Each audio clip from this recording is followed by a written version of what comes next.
really don't have the greatest defensive utility.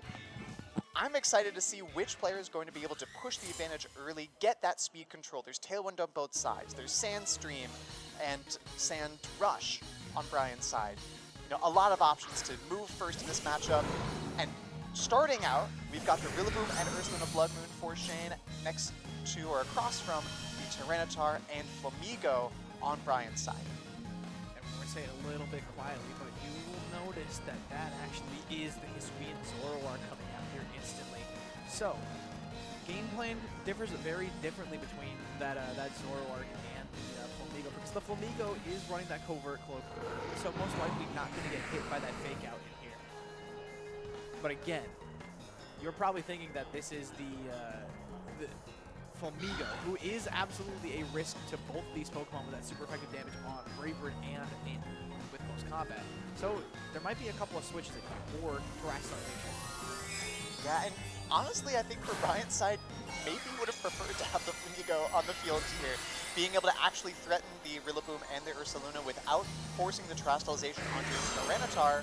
But as we've seen so often, the Tyranitar becomes a flying type. Ursaluna Blood Moon protects in the face of potential close combat, but no fake out coming out from Rillaboom. It's just going to eat up this Icy Wind from the Zoroark disguised as the Flamigo.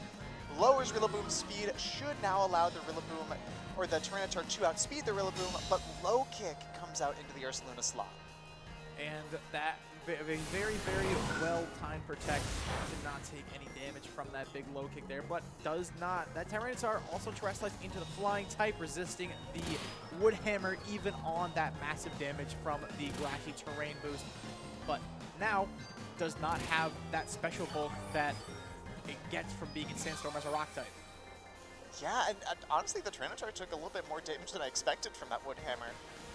And becoming the flying type does not get the boost from the grassy terrain, get the recovery at the end of the turn, whereas the Zoroark, disguised as a flying type, does get the grassy terrain recovery. It's interesting to see one flying type that's a real flying type, the other one just pretending to be it. I think it says a lot about the state of Pokemon with the two flying types we see on Brian's side of the field. But really, Brian is in the driver's seat here. It just comes down to which Pokemon he's going to prioritize to try to knock out, and Shane, seeing now that there is not a Flamigo on the other side, that really the Ursaluna Blood Moon is in a pretty decent position. It's going to take the low kick reasonably well, gets to Terastallize to become a normal type, and is going to be able to throw off a massive, massive attack, assuming this low kick does not come out, and it doesn't. The Terra Blast is just going to pick up this Rillaboom, it looks like. Not to mention that Mind's Eye is still active, so this it could be a Hyper Voice here as well to do damage to both of them. And it'll suit it. Oh, it's going to be Blood Moon straight out, and it's going to do a ton of damage towards this Tyranitar, who's going to take it out completely. Yeah, once you figure out that is not the Flamigo that is on the field, Blood Moon had a little bit more area to move with, because you either had to single strike one of them for that extra damage. The other one is hitting somebody home. Oh, absolutely. And then, now for Shane's side, this, Flamigo, in air quotes, is locked into Icy Wind. Does not really threaten all that much damage on this Ursaluna Blood Moon, and especially not on this Volcarona that just switches in. You can kind of just leave it alone and really focus down the partner, which is going to be now the real Flamigo. I want somebody to screenshot this and just be like, what's going on here? Looks like somebody's pool in the great state of Florida. There's just flamingos everywhere. Yeah, it's usually requires a Ditto on the field to see multiple of the same Pokemon on the same side, but having this Hisuian Zoroark, two Flamingos staring down a Volcarona and an Ursaluna, and again, it's really just the real Flamigo that is the issue this turn. Granted, with the Icy Wind support from the Hisuian Zoroark, this Flamigo does have the opportunity to really just pick which KO it wants to take. Now we see a little bit of a switch from that Volcarona into that Electabuzz. Completely now, Flamigo is unable to pick up those big hits into Ursaluna with close combat. And if they try to Brave Bird, Electabuzz is taking resisted damage here. Yeah, the Icy Wind comes out though. We did see a wide guard from the Flamigo, so no Hyper Voice damage on either one of Brian's Pokemon. Brian really choosing to take a step off the gas pedal that turn, just content for the Icy Wind chip damage onto both of those Pokemon, and not wanting to take the Hyper Voice or the Heat Wave, knowing that those are really the only attacking options that are going to come out into these two Pokemon from Shane's side. And now we get into this next turn of, is there going to be a tailwind? Is it going to be a close combat to try to limit this Electabuzz being on the field for as long as we can? Shane is in a fantastic position here because Electabuzz has a lot of options here. You can either redirect all these attacks and just keep firing off until you get a knockout. You can try to taunt somebody to try to get something out of here. It looks like there's going to be a switch off of the Aging Zoro into Glimmora. And you have to wonder, is Shane going to punish this extremely hard? Yeah, you have to imagine it's going to be something like a Follow Me, either a Hyper Voice or a Blood Moon this turn from this Ursaluna. The Flamigo, quick and close combat, goes into the Electabuzz, doing just a little bit over half of its HP in damage, dropping the Flamigo's defenses, and this Blood Moon, if it goes into this Flamigo, I'd imagine would knock out many, many Flamigos. Yeah. With the Terra Normal, Life Orb boost, defense drop on the Flamigo, and now Brian's down to his final two Pokemon. And that's just how consistent Electabuzz is in this format. The moment that it hit the field, it instantly became a deterrent to 3 different ways that that Brian could play this. And unfortunately, sometimes that's the way that limits your thinking. You are like, oh, I gotta think about this, gotta think about this, gotta think about that, and then they just don't really care. I'm gonna click my Follow Me, and you're gonna do nothing about it. Yeah, and now 2 fairly low health Pokemon staring down the Hisuian Zoroark and Glimmora. Both should be faster, I would imagine, than both the Pokemon on Shane's side. The tricky part, though, is this Glimmora only has single target attacks. So unless the Hisuian Zoroark is able to knock out the Electabuzz this turn, this Ursaluna is still going to be able to get another attack off.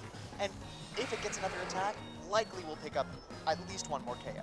Yeah, not to mention that the Terra has been burned on this side as well for Brian. So, clicking the Follow Me again, putting that finger in the air, waving it around. Not Metronome this time, though. Hyper Voice is going to come out and just not pick up that KO. That Meteor Beam most likely is going to take out the Electabuzz, but Ursaluna is still going strong on the field here. Does get the Power Herb activation, and Meteor Beam is going to finally get rid of this Electabuzz. Yeah, Brian utilizing the one-time item of the Power Herb for that Meteor Beam, giving him the special attack boost on the Glimmora just in time to get fainted by the Earth Power coming out from Ursaluna on the other side. The good news for Brian is that the Ursaluna was put into range of its Life Orb recoil by the Hyper Voice, so you now do have this 1v1 with the faster Hisuian Zoroark staring down the Volcarona. And the question is Hyper Voice going to be enough damage into this Volcarona? I would not be surprised if it isn't. Volcarona is one of those Pokemon that has a much higher special defensive stat than regular defensive stat. Oh, Using certainly. my app to make sure, just so I'm not misrepresenting the data, but much higher special bulk than it has physical bulk, and it's already scarfed into Hyper Voice. Probably would want to be maybe into Shadow Ball, trying to get those special defense drops, but you're just going to get Quiver Dance directly in your face. And this most likely is going to be that. Yes, the Quiver Dance coming out from Shane's side likely still going to be slower, and it confirmed is then the Hisuian Zoroark as Heat Wave comes out, and the critical hit is going to be enough to pick up the 1-hit knockout for Shane's Volcarona. I am very curious to see what would have happened if the critical hit did not land on that turn. Yeah. I'm not sure if single target +1 Hyper Voice is enough to pick up Hisuian Zoroark. I think it may have been close. Yeah. And if it didn't, the Hisuian Zoroark looks like it would have been able to use Hyper Voice and pick up the Volcarona right after. Yeah, that actually is a really curious question to see if that crit mattered. But regardless, Shane taking game 1.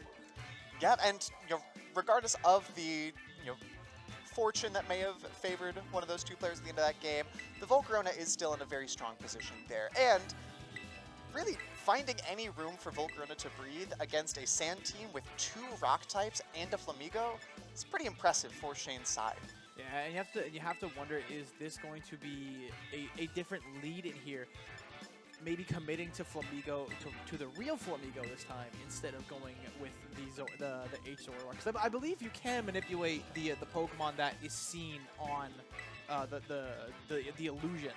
If you slide it into slot 4, is always that Pokemon that gets copied. If so 1 copies 3, 2 copies 4, I believe. Yes, the Hisuian Zoroark will always copy whichever Pokemon is listed last in the selected Pokemon order. Oh, it's always the last. It's always the last Pokemon in the order. We did also, shout out to our production team, just get confirmation that the Volcarona would have just about always KO'd, regardless, not regardless, but unless the Volcarona happened to be extraordinarily weak. If it was trained to have intentionally lowered special attack, would have always picked up the one-hit knockout on that Hisuian Zoroark. So the critical hit likely didn't matter there. But we are going to see now for Brian, this is the real Flamigo. This is the real Flamigo next to what looks like a Glimmora staring down the Ursaluna Blood Moon and Dragonite on Shane's side. Yeah, I just can't help but feel that again, it feels like you might have been in a better position if you had sent Glimmora out instead of the Zoroark lead again. Because at this point, Glimmora tearing onto most likely it most likely is grass, correct? Yeah.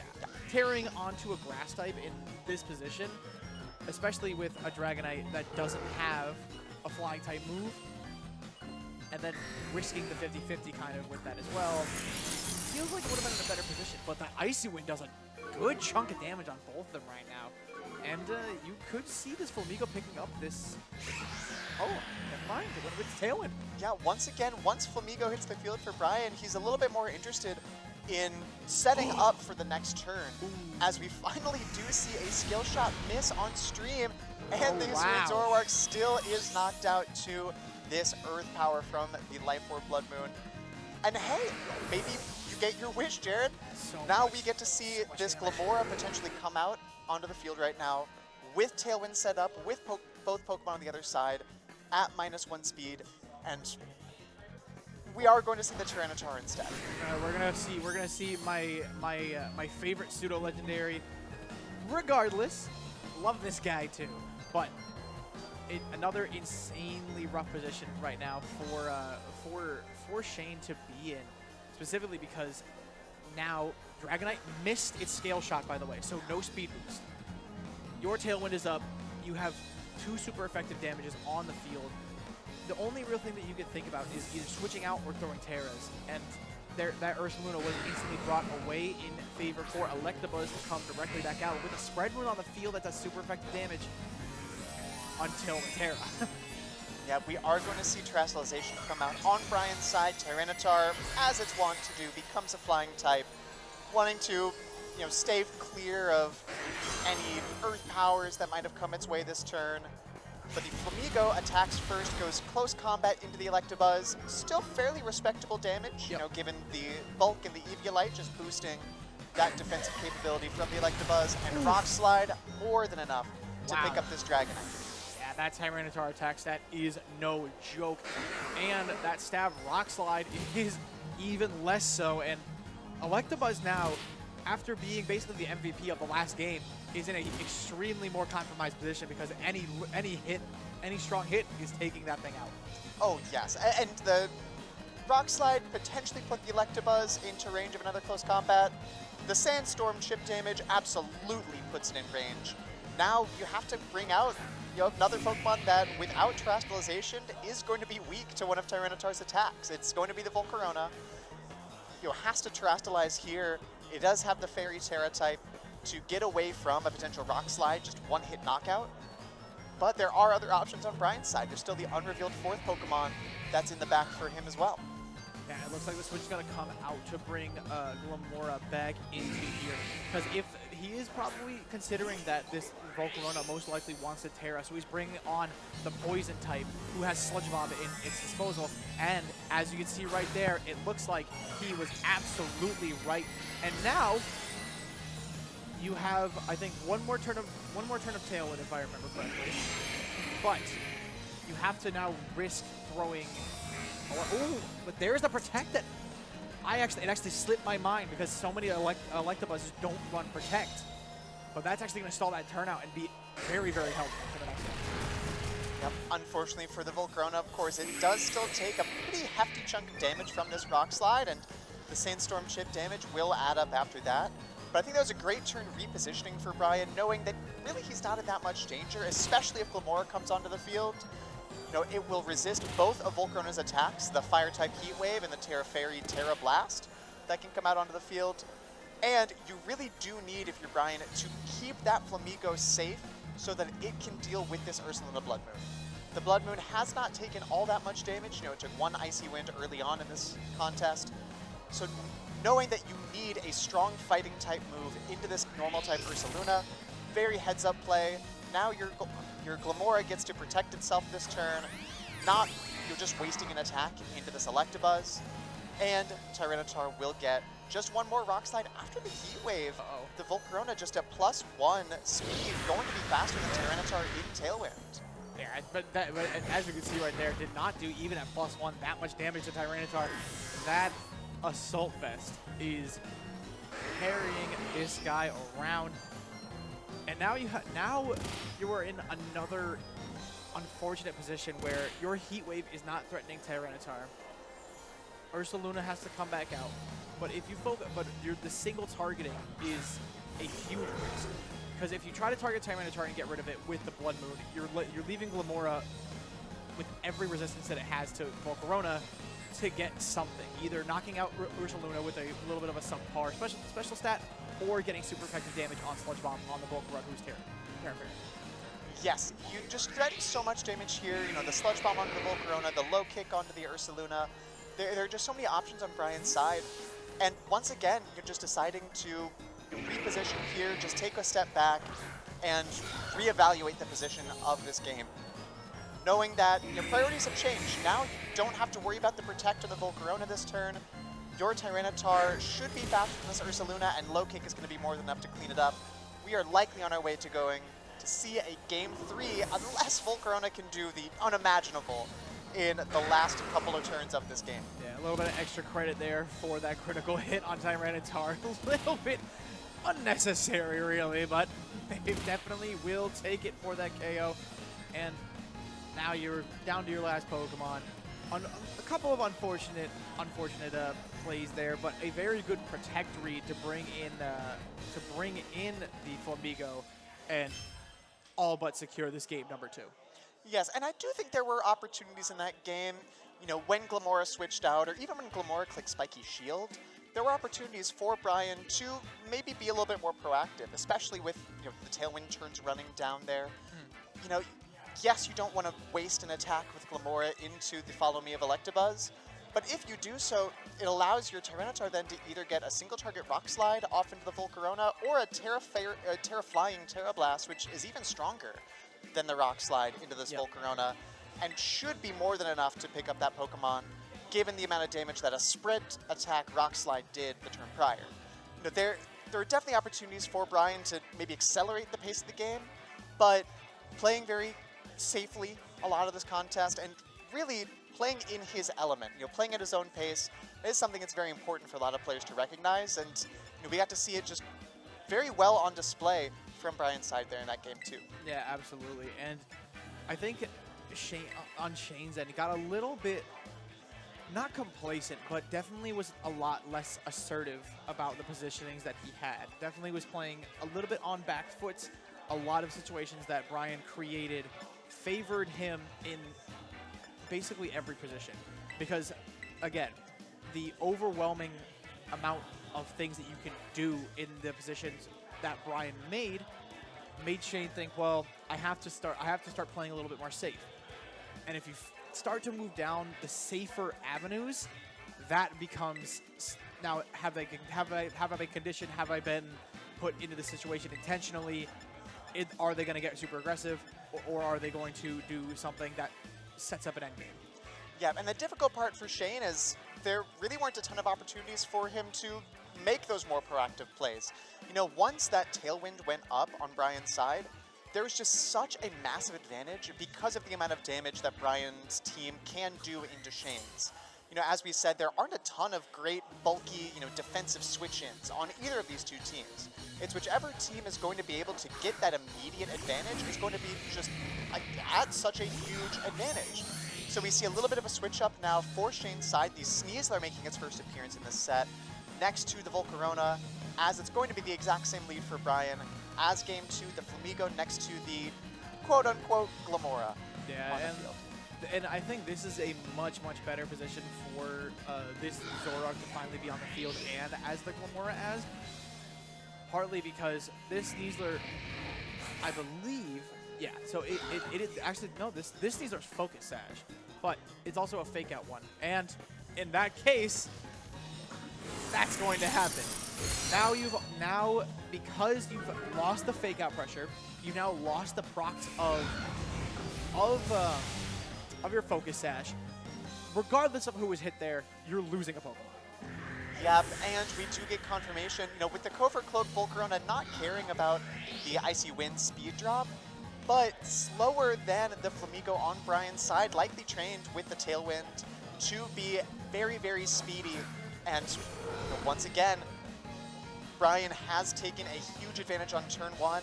The Sneasler now, with the -1 speed, is going to be slower than the Flamigo.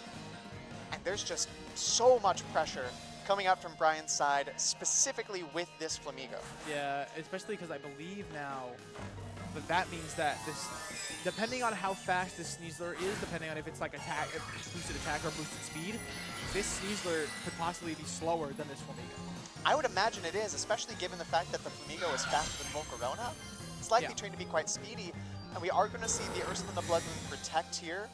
Brian terastallizing the Flamigo to a Steel type, likely for a normal type attack from this Ursaluna Blood Moon, and I do believe that we saw the Brave Bird come out into the Sneasler slot. Yeah, and hey, Jared, even if this Sneasler wasn't slower than the Flamigo prior to this turn, it's definitely going to be slower now, as it is a very worthwhile protect from Shane's side, as the close combat goes right into the protect, but an even better terastallization to become a Steel type on Flamigo, as the Dire Claw has no effect. Yeah, and that's the gambling that you do in Regulation H if you're playing a Sneasler team. And there was a Vantage Flamingo on our screen for a second there. Sneasler's gonna get taken away because once that Dire Claw pressure is gone, and you're at minus two speed at the moment, you're risking getting knocked out. You're risking losing another Sneasler, and then there's going to be a terastallization into the Blood Moon Ursaluna, but there's a potential this Ursaluna gets to terastallize and then instantly lose its crystal. Yeah, Shane putting a lot of faith into this Ursaluna Blood Moon. It's going to take an Icy Wind. It's neutral attack now, no longer a ground type is this Ursaluna. But if this is just another close combat, it's going to do quite a good chunk of damage, but not quite enough to pick up this Ursaluna's KO. And now can throw off an Earth Power and pick up this Flamigo on the other side. Shane finally on the board. Ursaluna hanging on by the skin of its teeth. I feel like that was like the automated, like, your Pokemon didn't want to make you feel sad, so we had to get one off. But unfortunately, even at that health, even at that those last couple of health points, that still is in range for that Life Orb damage to take you out, and down goes that Ursaluna Blood Moon. Yep, so now we do get to see the third Pokemon on Brian's side, and eagle-eyed viewers will see that we got to see the Tyranitar as well in the back, but 2 Glamoras now on the field. Double Glamora. I feel like I'm in the Area Zero Underdepths here with all the Glamoras that I'm seeing. Yeah, I mean, like, unfortunately, you don't get to play the fun little game of which Glamora is the real one, because you did confirm that is Zoroark with the fake out turn 1. Yeah, but hey, if Shane has a really poor memory, there's still a chance. But Electabuzz is going to take a little bit more damage from this Icy Wind chip, slowing it down even further, but it's still standing pretty strong over here. Yeah, and for Shane's side, keeping the Sneasler safe, this Meteor Beam coming out from Glamora will target into one of the slots. I was hoping that we were going to see the animation first, so I'd be able to go through the end of that sentence. But no, it does go into the Electabuzz. Should do do quite a big chunk of damage and does just Wow. pick up that KO. Wow. You know, the Eviolite notwithstanding a phenomenally strong attack, and now I just don't know if there's a way for Shane to get out of this one. I You know, don't with the think Icy so. Wind, as long as it hits, should allow the Glamora to be faster than Sneasler, and given Sneasler's not great defense. Oh, the Sneasler actually is still faster than Glamora. But could not do enough, even with that close combat. 120 base power, but still not enough because it is a neutral hit. And then the Toxic Debris coming out just for extra, you know, hee-hees and hoo-hoos. Yeah, well, it's for game 3. Or game 4. Yeah. It's the Toxic Spikes are set up for game 4. Already. But down goes the Sneasler, and Brian McQueen taking this set by a score of 2-1. A fantastic comeback from the beginning of that set. Oh, yeah. It seemed like he was just, you know, really just trying to figure out the matchup. You know, seeing how Shane was going to approach, you know, staring down a Hisuian Zoroark. Certainly something that Hisuian Zoroark players are pretty comfortable with is, you know, using game 1 likely for just a lot of the information that you're gaining. How is your opponent going to approach this matchup? How can I leverage my Zoroark in the best way to make progress in this game? And turns out, if you just slap a Choice Scarf on that and click Icy Wind a bunch of times, it's pretty impactful. Yeah, I mean, like, the trickery of illusion is something that is absolutely so frustrating, especially when after 2 of them in a row, it's like that Northern Liar clip where he's like, this one, straight down the middle. And then he swings. Oh, he thinks he's going again. Oh, curved outside. And then he's like, oh, now you play a mind game. I was going to say, straight again. The third one, that's the brain scrambler. Yeah, and he just, That- just keep doing the same thing. And unfortunately, that turn 1, I think, actually lost the entire set there. Genuinely. It might have been. It was very close. You know, there was still a sliver of hope for Shane after that, but, you know, Electabuzz just didn't get on the field early enough, you know, wasn't able to soak up enough Flamigo attacks, and, you know, that Pokemon with the flying and fighting type coverage, just so strong in this format. But Brian McQueen now at 3-1 here at the Balance Patch VG League Cup. I'm June, next to Jared. We will see you all in just a little bit after this break.